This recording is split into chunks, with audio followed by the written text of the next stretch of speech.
It's not a book. Bible's 66 books. 40 different people wrote it. Over 1,500 years. There's never been a book like that in history. Does that make it the Word of God? No. It just means it's worth considering, because there's never been a book like this. Gives you some reason to consider it over the others. Well, how about history? For hundreds of years, archaeology has used the Old Testament and New to find buildings, to find people, to find civilizations, to find kings that didn't exist, or they didn't think they did, and suddenly the Bible said they're there, and they dug it up, and there it was. Does that make it the Word of God? No. It means it's historically accurate. Real people really existed and really wrote down what they saw. It's worth considering.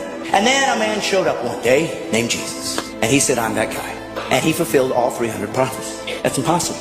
People could say, well, yeah, they just wrote it afterwards and filled it all in. But we know that the first Greek translation of the Old Testament was done 250 years before Jesus was born.